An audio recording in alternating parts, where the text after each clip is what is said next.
public লগত যদি আমি সম্পৰ্ক নাৰাখে বুজিছে আমি একো কৰিব নোৱাৰে এখোজে যাব নোৱাৰিম আমি যিকোনো কামত পাব্লিক সহায় সহযোগ লাগে যিকোনো কাম এইটো মনত ৰাখিব আমি ইউনিফৰ্ম পিন্ধিছে বোলে চবে আমাক ওপৰত চাব এইটো নহয় আমিয়ে এনেকা সিহঁতক ওপৰত চাব লাগিব আমাক সিহঁতে ওপৰত নাচায় বুজিছেতো মানে আমি সৰু হৈ থাকিব লাগিব আপোনাৰ তাত বহুত পাৱাৰ আছে বহুত শক্তি আছে এই বুলি আপুনি এই তলত এনেকৈ চাব নালাগে আমিয়ে পাব্লিকৰ ওপৰত এনেকৈ ওপৰত চাব লাগে সিহঁতে আমাক ওপৰত চাব নালাগে এক নম্বৰ কথা আৰু এইকাৰণে চৰকাৰৰ এই প্ৰচেষ্টা বুজিছে এতিয়া ৰিচেণ্টলি গোটেই থানা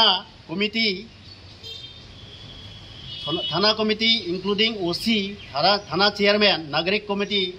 CM ছাৰে যোৱা 2 সপ্তাহমান আগতে গুৱাহাটী কলাক্ষেত্ৰত এটা ডাঙৰকৈ মিটিং পতা হৈছে তাত নাগৰিক কমিটিয়ে কি কৰিব লাগে হা মানে পুলিচ কামৰ মানে আদাৰ দেন ইনভেষ্টিগেশ্যন বহুত কাম থাকে নহয় তাতে আমাৰ চৰকাৰে বৰ্তমান চৰকাৰে আমাৰ CM ছাৰে এইবিলাক ভাবি পেলাই যাতে ইয়াত চৰকাৰ